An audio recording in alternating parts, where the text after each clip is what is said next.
Buenos días a todos. Bienvenidos al seminario online ¿Qué debemos conocer sobre los síndromes mielodisplásicos?, organizado con motivo de la Semana de las Enfermedades Oncohematológicas, más conocidas como la SEMO. Mi nombre es Carlos Mercader y voy a ser el encargado de moderar esta sesión. Este seminario se encuentra enmarcado dentro de la campaña Imaginando el Futuro, con la que desde AEAL, Asociación Española de Afectados por Linfoma, Mieloma y Leucemia, queremos resolver las dudas de los pacientes y familiares para que puedan afrontar el proceso de la enfermedad de una forma mucho más consciente y segura. Para ello, contamos en esta jornada con la presencia de don Peter Loffelhart, presidente de la Asociación de Afectados por Neoplasias Mieloproliferativas, MEPN España, y la doctora Blanca Sicoi-Cirici, hematóloga del Instituto Català de Oncología. Recuerden que una vez finalicen nuestros ponentes tendremos una ronda de preguntas. En caso de que tengan alguna duda, la pueden realizar durante todo el seminario a través de la aplicación en el apartado Preguntas. Sin más dilación, doy paso a don Peter Loffelhart, que nos hablará de su asociación. Cuando quiera. Muy buenos días a todas y todos. Soy Peter Loffelhart, soy suizo, pero vivo en Barcelona. Y yo he fundado, junto con 2 o 3 pacientes más, la MPN España, que tiene en sí un nombre mucho más largo, pero que estamos aquí para ayudar a los pacientes y los familiares de los mieloproliferativas mioplasías. En los últimos años, pues hemos ido de muy pequeñita, pues ahora ya somos una asociación con un cuerpo de miembros muy grandes.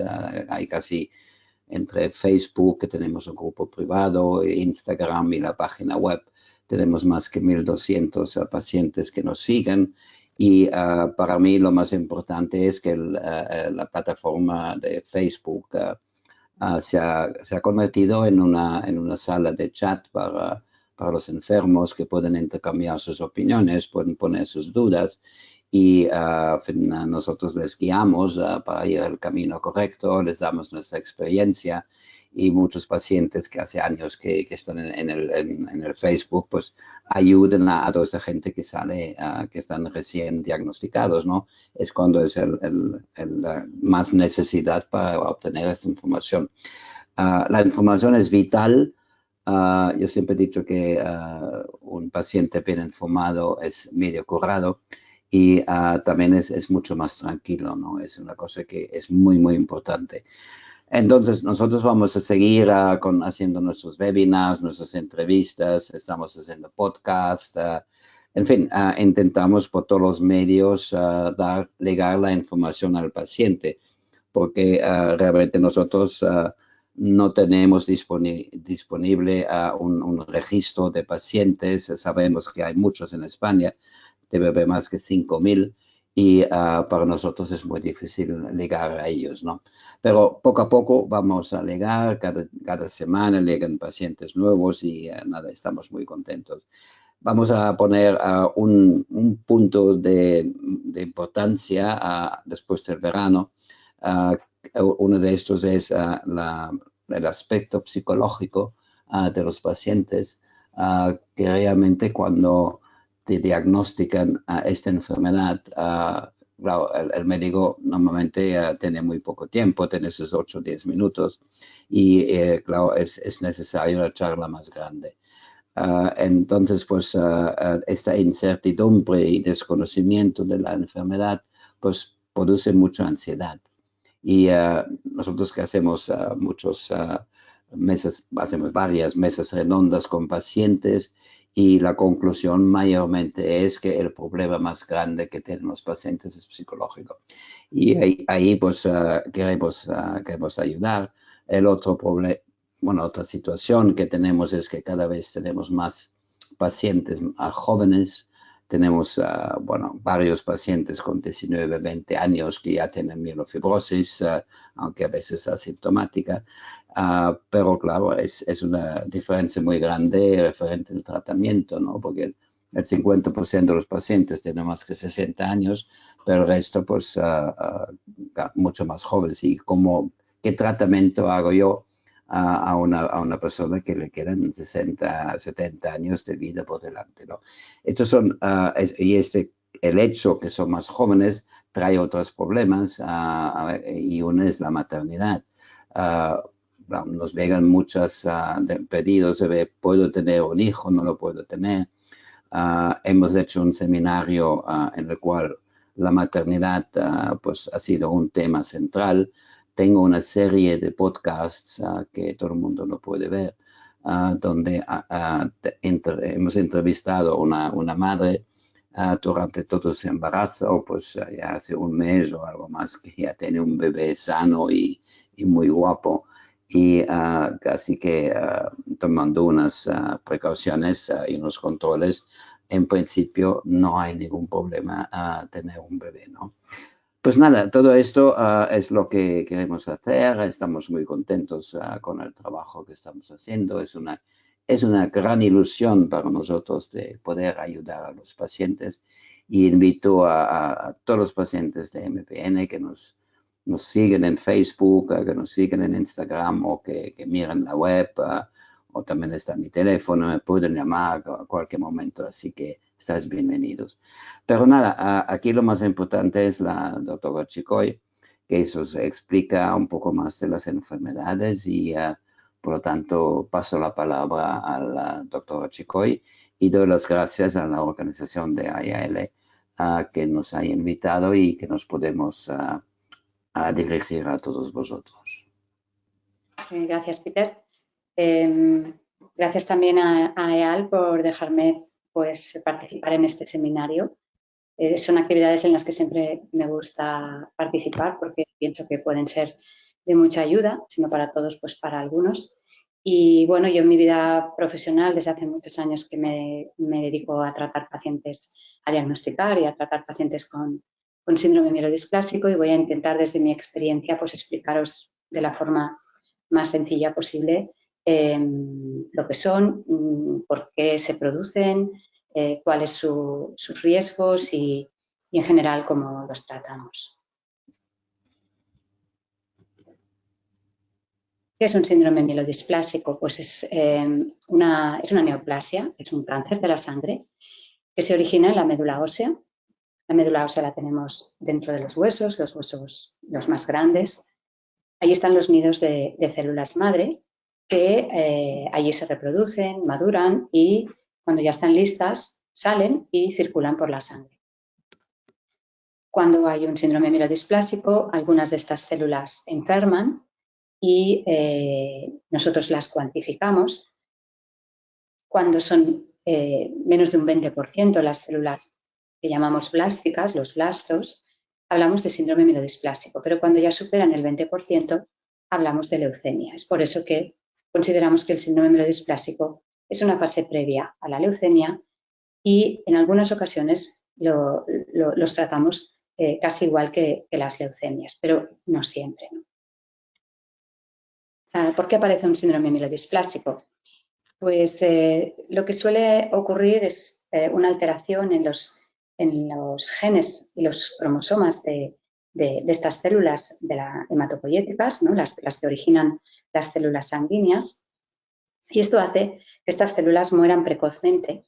Es como si hiciéramos pompas de jabón, ¿no? Y vemos cómo se fabrican estas pompas, pero explotan, ¿no? Y esto lo hacen más rápidamente de la cuenta. Y esto hace que esto ocurre en la médula, ellas nacen y crecen o nacen normalmente, pero en su maduración, en su crecimiento, pues mueren y mueren prematuramente. Entonces esto hace que en lo que es la sangre, pues en vez de tener una cifra normal de estas células, tengamos una cifra más disminuida. A veces puede ser solo los glóbulos rojos, a veces solo los glóbulos blancos, a veces solo las plaquetas, a veces combinaciones, ¿no? de unas y de otras, ¿no? Pero no solo el número está alterado, sino que está alterada también su forma, su maduración y también la función que tienen que hacer. Por ejemplo, pues un glóbulo rojo es el que transporta el oxígeno a todo el cuerpo para que todos nuestros órganos funcionen correctamente y no nos cansemos, ¿no? Pues si tenemos menos glóbulos rojos y no funcionan correctamente, vamos a estar cansados. Es decir, esta alteración en los genes y en los cromosomas, en realidad lo que significa es que tenemos una alteración en el programa informático de esta célula, ¿no? En su software, por así decirlo, ¿no? Es como si se estropeara el ordenador y por eso no funciona correctamente. En cuanto a las causas y los factores de riesgo, bueno, es difícil decir, pero hay unas causas que están bastante claras y una es la edad, ¿no? Cuanto mayor edad, más riesgo de tener esta enfermedad y como cada vez la población pues, es de edad más avanzada, pues también esto hace que la frecuencia de estas enfermedades pues, aumente. Y otra causa bastante, digamos, clara es algunos tratamientos de quimioterapia y de radioterapia que damos para tratar algunos tipos de cáncer, que son necesarios, evidentemente, porque si no, no superaríamos ese cáncer, pero que esto nos puede pasar factura al día de mañana. Y esa factura puede ser el desarrollo de un síndrome mielodisplásico o de una leucemia. También algunos productos químicos, antiguamente se hablaba del benceno, que hoy en día pues ya hay mucha protección, ¿no?, contra todo lo que son tóxicos que se puedan utilizar en las industrias y esto cada vez es menos frecuente, pero sí que es cierto que hay algunos productos químicos, ¿no?, que de forma continuada, si se usan de forma continuada y uno no se protege, pues esto puede ser una causa a la larga, ¿no?, del desarrollo de esta enfermedad. Y a veces no conocemos, ¿no? La causa, a veces no tenemos explicación, pero probablemente lo más importante a entender es que no es una sola causa, no es la edad, porque si no todas las personas mayores tendrían esta enfermedad, no es la quimioterapia, porque si no todas las personas que reciben quimioterapia la tendrían, es un conjunto de factores que se van sumando, ¿no?, y que a lo largo de la vida de una persona, y esto hace que al final acabe desarrollando la enfermedad. En cuanto a los síntomas, es bastante sencillo. Tenemos pocos glóbulos rojos o no funcionan bien, entonces nos cansamos, ¿no? Es lógico. Los glóbulos blancos que nos defienden contra virus, bacterias, pues si están bajos o no funcionan bien, pues nos van a provocar infecciones. Y por otro lado, las plaquetas, si están bajas o no funcionan correctamente, pues van a favorecer las hemorragias, ¿no?, que normalmente no van a ser unas hemorragias espontáneas, pero sí que ante un traumatismo, ante una herida, pues va a ser más difícil de que cierre, de que cicatrice, ¿no? Y nos van a salir pues hematomas más frecuentemente, ¿no? A veces esto se manifiesta pues con un sangrado en la orina o en las encías, bueno, en cualquier parte del organismo. En cuanto a los tipos, bueno, decir que hablamos de síndromes mielodisplásicos, ¿no? Hoy en día ya se empieza a cambiar la manera de llamarlos, ¿no? Y los llamaremos neoplasias mielodisplásicas, ¿no?, porque realmente lo son, ¿no? Pero es como hablamos en plural, estamos diciendo de que son varias enfermedades, todas que tienen un origen común, pero que tienen manifestaciones diferentes en base pues, a estas alteraciones genéticas que hay, en base a el número de células que están disminuidas, alteraciones en los cromosomas, los genes, las alteraciones de la forma. En base a todo esto, nosotros en el laboratorio pues decidimos qué tipo de síndrome mielodisplásico tiene un paciente. Y aquí os he puesto una fotografía de un ejemplo de en esta que se ve así de color rosita, es un glóbulo rojo, ¿no? Pues este glóbulo rojo tiene una alteración y es que el hierro que suele tener un glóbulo rojo pues se acumula de una forma muy característica, en forma de un anillo, ¿no?, alrededor del núcleo, como vemos aquí, ¿no?, la parte más azul, más rosa más oscuro, ¿no?, está rodeada de unos puntitos azules. Esto cuando lo vemos al microscopio ya vemos que esto no es normal. Esto indica que algo le está pasando a esta célula y ya nos hace sospechar en una persona que tenga anemia y que veamos esto al microscopio. Esto es una muestra de la médula. Pues cuando vemos esto ya estamos casi estamos ya pensando en un diagnóstico como este de síndrome mielodisplásico, ¿no? ¿Cómo lo diagnosticamos? Pues necesitamos una muestra de sangre, evidentemente, en la cual veremos, ¿no?, en el hemograma, pues cómo están de disminuidas las células, los glóbulos rojos, los blancos, las plaquetas. Después es importante mirar con una gotita de sangre, ¿no?, del tubito, sacamos una gotita o con un simple pinchacito en el dedo y lo miramos, ¿no? Lo ponemos en un cristalito y lo miramos al microscopio. Y aquí es donde podemos ver las alteraciones de la forma de las células. Y después hacemos un aspirado de médula, ¿no? Es un pinchazo que se suele hacer en el esternón porque es una zona muy accesible. Y allí pues, es donde tenemos la información más importante, ¿no? Donde vemos realmente la displasia o alteración de la forma, la cantidad de células que hay, que son todas las células madre que luego van a originar las células que están en la sangre, el tanto por ciento de blastos o células las más, vamos a decir, inmaduras, ¿no? Y las que tienen como mayor agresividad o las que nos pueden dar más problemas porque son las que si crecen mucho nos van a, va a hacer que la enfermedad evolucione a una leucemia. También vamos a poder ver las alteraciones cromosómicas y las alteraciones en los genes. En cuanto al pronóstico, pues como he dicho, es una enfermedad muy heterogénea y el pronóstico también lo es. El pronóstico se basa en una suma de factores, ¿no? Como si fueran piezas de dominó. Y hablamos de alto riesgo o bajo riesgo en función de la cifra de hemoglobina, de glóbulos blancos, de plaquetas, del tanto por ciento de blastos en la médula ósea, de qué alteraciones y número de alteraciones hay en los cromosomas y también de si hay alteraciones de la forma en una, en dos o en tres de lo que son de los tres tipos de células, glóbulos rojos, blancos o plaquetas. En función de esto, nosotros hacemos un cálculo y decimos la esperanza de vida de este paciente con este síndrome mielodisplásico pues es, por ejemplo, de tantos años. Y en función de esto, pues nosotros vamos a aplicar el tratamiento. ¿Cuál es el objetivo de nuestro tratamiento? Nuestro objetivo es diferente en función del riesgo. Nosotros calculamos el riesgo y en general agrupamos a los pacientes en dos tipos, pacientes de bajo riesgo y pacientes de alto riesgo. ¿Alto riesgo de qué? Pues de evolucionar a una leucemia en poco tiempo o en más tiempo, ¿no? Si es de bajo riesgo en más tiempo, si es en poco tiempo es un paciente de alto riesgo.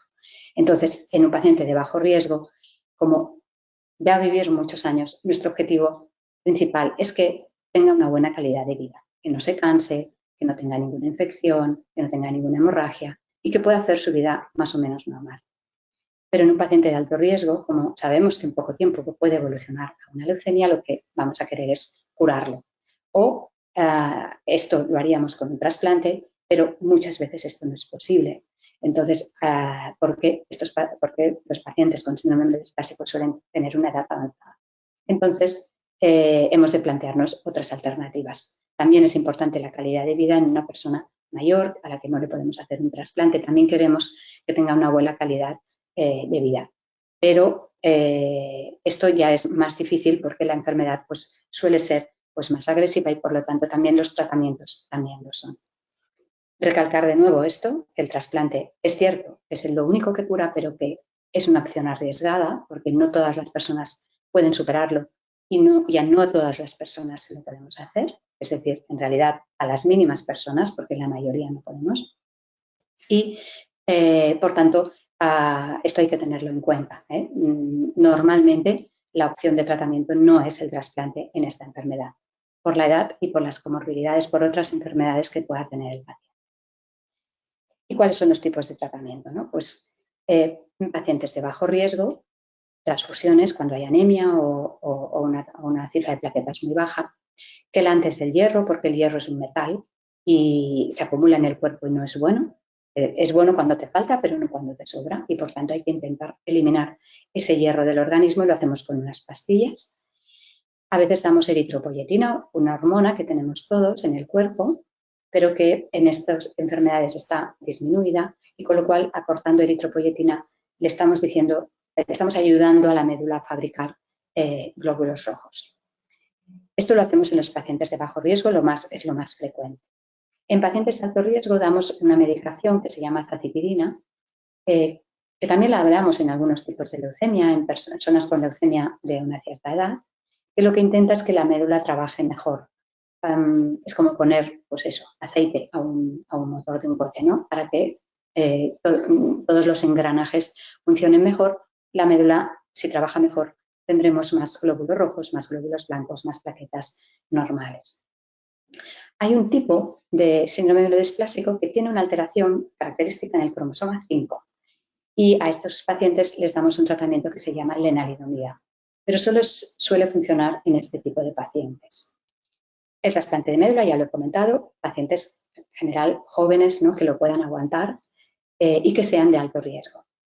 Y luego, hoy en día, es posible que a muchos de vosotros os hayamos hablado de ensayos clínicos, porque como tenemos pocas opciones de tratamiento, esta lista simplemente, estamos buscando tratamientos mejores. Y de hecho ahora lo que estamos intentando es combinar medicamentos o algunos que los dábamos por vía intravenosa, intentar darlos con pastillas, pero en general combinarlos, ¿no? Porque se está viendo que al ser una enfermedad tan heterogénea necesita que ataquemos la enfermedad con diferentes mecanismos, ¿no? Con medicamentos que ataquen la enfermedad de forma diferente.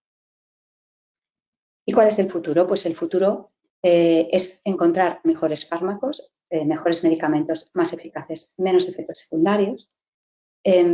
Las combinaciones que acabo de comentar, que es lo que estamos evaluando ahora en ensayos clínicos. Es muy importante que estéis bien informados, que tengáis un apoyo familiar, social, que vayáis al psicólogo, que tengáis una buena alimentación. Todo esto es muy importante para, digamos, afrontar esta enfermedad. Y es muy importante seguir investigando. Nosotros lo hacemos por vuestro bien, ¿no? Para poder ofreceros mejores tratamientos y más eficaces. Y este es nuestro objetivo. Voy a seguir ahora con unas preguntas y respuestas que creo que pueden ayudar a complementar un poquito todo lo que acabo de explicar. Primera pregunta, ¿son frecuentes los síndromes mielodisplásicos? Creo que esto no lo he comentado. Pues bien, no lo son. Es una enfermedad poco frecuente. De hecho, se considera una enfermedad rara, pero como eso sí lo he dicho, cada vez es más frecuente porque cada vez vivimos más años. Y como he dicho, la edad es un factor que favorece la aparición de estas enfermedades. ¿Por qué a mí? Porque me ha tocado a mí. O sea, realmente no se sabe. Como he comentado, hay muchos factores que pueden influir en la aparición de estas enfermedades y solo en pacientes muy jóvenes, en algún caso, se ha visto que puede haber una predisposición genética o conocida, ¿no? Pero estos son los casos excepcionales. En general, es algo que le toca a uno. Le toca porque es mayor o porque ha recibido un tratamiento o por las dos cosas. No se puede nunca responder bien a esta pregunta, ¿no? ¿Se puede morir uno por un síndrome mielodisplásico? Pues sí. En general, estas enfermedades van a evolucionar a la larga si tenemos la suerte de vivir muchos años a una leucemia, a no ser que hagamos un trasplante de médula, pero incluso con un trasplante de médula uno se puede morir de alguna complicación, ¿no? Sí que pueden acortarnos la vida, pero la repercusión sobre cada persona es muy diferente, ¿no? Y esto hay que individualizarlo mucho, ¿no? Una pregunta que también se hace frecuentemente es, ¿se me puede operar de esta enfermedad? ¿No? Esto no es un cáncer sólido, ¿no? Como otros cánceres, el pulmón, el riñón, no. Esto es una enfermedad que afecta a la médula ósea, la sangre corre por todo el cuerpo. Esto no se puede operar. Eso se tiene que tratar con medicamentos, con trasplante, pero una operación no tiene ningún sentido. Y la radioterapia. La radioterapia es un tratamiento para muchos tipos de cáncer, pero no se suele hacer en este tipo de enfermedad. No se ha demostrado que la eficacia que la tenga. Además, es como la operación, no vamos a irradiar todo el cuerpo. Solo lo hacemos en alguna ocasión en el trasplante de médula, pero no en los síndromes mielodisplásicos, en otras enfermedades de la sangre. Otras 5 preguntas. ¿Me puedo curar con medicina alternativa? No. Yo personalmente no estoy en contra de las medicinas alternativas, pero pienso que para enfermedades graves no nos van a curar. nos pueden ayudar, alguna medicina puede ayudar, puede complementar, pero nunca puede curar. Y sí es importante que si tomáis algún tipo de hierbas o medicinas alternativas, lo comuniquéis a vuestro médico, ¿no? Simplemente porque algunas, aunque parezcan muy que no son nada perjudiciales, lo que sí pueden hacer es interaccionar con los medicamentos que nosotros damos, y entonces os pueden ser más tóxicos o pueden no funcionar. Eso sí que es importante que lo comuniquéis. Otro aspecto respecto al trasplante es el mini trasplante o el trasplante de acondicionamiento de intensidad reducida que hablamos nosotros. Esto es un tipo de trasplante que se aplica sobre todo a personas de una cierta edad, y este es el caso de los pacientes con síndrome mielodisplásico, en el que bajamos un poquito la dosis de la quimioterapia que se suele administrar antes del trasplante para que el paciente pueda tolerar mejor este tratamiento. Es el tipo de trasplante que se utiliza más en esta enfermedad. Respecto a las transfusiones, ¿pueden ser perjudiciales? Las transfusiones evidentemente nos ayudan a sentirnos mejor, a no cansarnos tanto, pero llevan hierro, y esto ya lo he comentado, el hierro es un metal, se acumula en el organismo, y solemos dar un medicamento para intentar disminuirlo.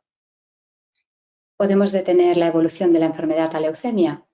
Es difícil detener esta evolución, sobre todo en los pacientes ya de alto riesgo. La azacitidina es el medicamento que solemos utilizar, sí que lo puede hacer en aproximadamente la mitad de los pacientes, pero por desgracia este tratamiento no funcionará para toda la vida, y si fracasa pues tendremos que buscar alternativas que por suerte hoy empiezan a haber algunos nuevos medicamentos que ya estamos probando. Y evidentemente lo único que puede detener la evolución a la leucemia es el trasplante, pero como he comentado, pues no es aplicable a la mayoría de los pacientes, ¿no? ¿Quién me puede ayudar? Sobre todo os puede ayudar vuestra familia, vuestros amigos, nosotros estamos ahí para ayudaros en todo lo que podamos, y también podéis ayudaros de la Asociación de Pacientes como AEAL, que hace estas actividades que yo creo que os pueden ser muy útiles para entender mejor vuestra enfermedad y vuestra situación. Termino la tercera parte de esta charla con un pequeño ejemplo que intentaré explicar de una forma sencilla para que veáis un poquito pues, la situación en la que se encuentra pues, un paciente, el paciente digamos más frecuente, y qué es lo que hacemos nosotros, ¿no?, cuando nos encontramos ante este paciente, ¿no? Imaginaros un varón de 72 años que había fumado antiguamente, es diabético, y que en una analítica de control le detectan, por el azúcar, le detectan que tiene una anemia en la que llamamos macrocítica porque los glóbulos rojos son más grandes de la cuenta, y que no tenía previamente. Y vemos que tiene una hemoglobina normal, una hemoglobina de 9, cuando lo normal en un varón es de 13, ¿no? Entonces, nosotros miramos el resto de la analítica y vemos que las plaquetas están normales, que los neutrófilos también, o sea, los glóbulos blancos también. O sea que el problema es la anemia. Entonces miramos si tiene falta de vitaminas, porque una de las causas de anemia, o la más frecuente, es la falta de vitamina, falta de hierro, falta de vitamina B12, de ácido fólico, y vemos que pedimos en la analítica y vemos que no tiene esta falta de vitaminas. Bueno, le preguntamos al paciente si sangra, porque claro, si tiene anemia es que a lo mejor ha perdido sangre, ¿no? Y nos dice que no, ni por la orina, ni por la nariz, ni ha visto sangre en las heces. Le pedimos también qué medicamentos toma, si toma anticoagulantes como el Sintrom o si toma aspirina, porque esto puede hacer que puedas tener algún tipo de sangrado, y nos dice que no. Entonces, ante esta situación, en una persona de una cierta edad, que tiene una anemia, que no encontramos las causas más frecuentes, las hemos descartado, entonces ya nos empezamos a pensar si puede tener un síndrome mielodisplásico. Entonces miramos la sangre a microscopio y como veis aquí, pues veis que estos son, ¿no?, estas células que veis son los glóbulos rojos, y veis que no son todos iguales, no son, todos deberían tener una palidez en el centro, pero son oscuritos de color gris con esta palidez central, pero las formas son diferentes, como veis, no todos son iguales, ni tampoco esta palidez se distribuye igual en todos ellos. Esto ya te está diciendo que aquí está pasando algo, ¿no? También se ve alguna plaqueta, pero esto ya, vemos esta sangre y ya decimos, puede ser que este paciente tenga un síndrome mielodisplásico. Entonces, aquí a la izquierda veis una fotografía de un aspecto cuando vemos la médula y vemos las células en la médula. Aquí se ve algo diferente y esto hay que ser una persona pues, muy entrenada para de alguna forma interpretar esta muestra de médula, pero aquí sí que tenéis que hacer un poco de acto de fe, pero sí que estas células que se ven, la mayoría, pues muchas de ellas pues son lo que nosotros llamamos blastos por su aspecto, ¿no? Que, como os digo, para identificarlos pues hay que tener un cierto entrenamiento, ¿no? Entonces contamos el porcentaje y vemos que tiene un 12%, ¿no? Pues esto ya nos está diciendo que este paciente pues tiene un síndrome mielodisplásico, ¿no? Casi con toda seguridad. A la derecha veis una fotografía de cómo vemos los cromosomas y como veis, pues veis que están todos distribuidos en parejitas, pero el cromosoma 8, el número 8, veis que en vez de 2 hay 3. Esto es una alteración, le llamamos trisomía, quiere decir que hay 3, y esto es una alteración muy típica de los síndromes mielodisplasicos que nos está diciendo que estas células tienen esta alteración y es por esto que este paciente tiene estos blastos en la médula y esta anemia en la sangre. Por tanto, le llamamos síndrome mielodisplásico con exceso de blastos, que tiene estas células anómalas en un porcentaje elevado.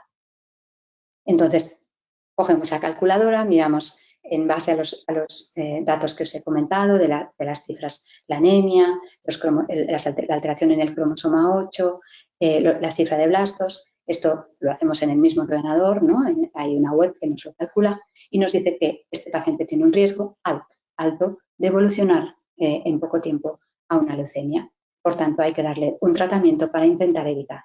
¿Le daría un trasplante?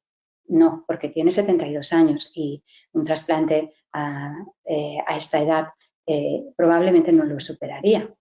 Entonces, ¿qué le vamos a ofrecer? Pues o bien un tratamiento estándar como la azacitidina, que es este medicamento que damos por vía subcutánea 7 días al mes y que se va repitiendo cada mes para intentar evitar la evolución a la leucemia, o bien le ofreceremos un ensayo clínico con un nuevo medicamento o con una combinación, porque lo que queremos es mejorar los resultados de la azacitidina, que no funciona en todos los pacientes, solo en la mitad. Y esto es un poquito todo lo que os quería contar. No quiero acabar sin decir que esto es, en este barco estamos todos, estáis vosotros, los pacientes, está la familia, están los amigos y estamos los profesionales para intentar ayudaros. Esto es un esfuerzo común de todos y que creo que con ese esfuerzo que ponemos todos sacamos adelante pues, a muchos pacientes o al menos intentamos que su calidad de vida en todo su proceso pues, sea la mejor posible. Y eso es todo. Pues muchas gracias por vuestra atención y de nuevo gracias a EAL por dejarme participar en este seminario. Muchas gracias, doctora. Muchas gracias, Peter, por vuestras intervenciones. Y bueno, a continuación, si os parece, responderemos a las preguntas de los asistentes. Tenemos un par de ellas, son las dos, estoy viendo que son para la doctora. La primera dice, ¿los pacientes con estos síndromes tienen alguna esperanza de vida duradera? Bueno, lo he comentado un poquito en la charla. La esperanza de vida es variable en función de muchos parámetros que tenemos que tener en cuenta, como las cifras de plaquetas, de glóbulos rojos, de glóbulos blancos, las alteraciones en los cromosomas, las alteraciones en los genes. En base a esto, nosotros podemos más o menos predecir qué esperanza de vida tendrá una persona. Pueden ser 10 años, 15 años, pueden ser 2. O sea, dependerá mucho de cada paciente y por suerte tenemos estas herramientas para poderlo predecir, pero sobre todo tener claro que esto son estadísticas y que las estadísticas funcionan en general, pero para un paciente concreto a veces pueden no funcionar.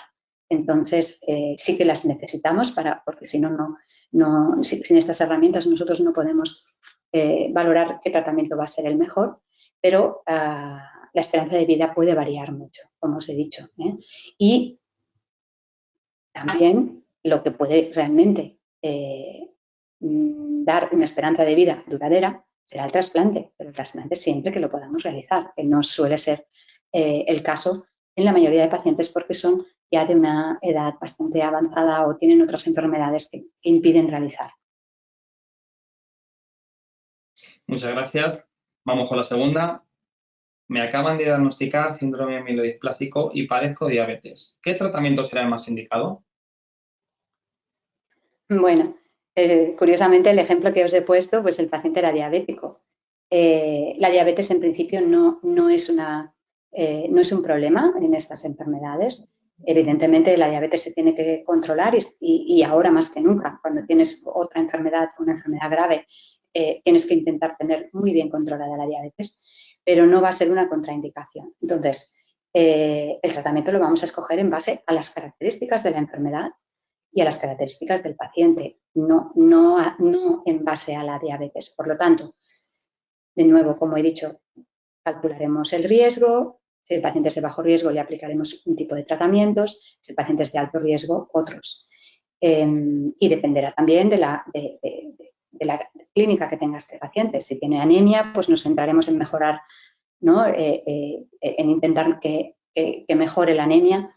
Si tiene la cifra de plaquetas baja o los glóbulos blancos bajos, pues intentaremos dar otro tipo de tratamiento, o sea, depende del tipo de enfermedad y del riesgo que tenga. No en sí de la diabetes, aunque, como insisto, es muy importante ahora más que nunca que esté bien controlada. Muchas gracias, doctora, de nuevo. Y bueno, aquí finaliza el seminario que debemos conocer sobre los síndromes mielodisplásicos y agradecemos una vez más a don Offerhart y a la doctora Sikoy Cirici su colaboración totalmente altruista y a los participantes su asistencia e interés. Esperamos que les haya resultado interesante y les haya resuelto sus dudas. Recuerden que podrán encontrar este seminario en el canal de YouTube de AEAL y en la web realizada con motivo de la Semana de las Enfermedades Oncomatológicas. Muchas gracias a todos. Adiós y muchas gracias. Adiós, adiós.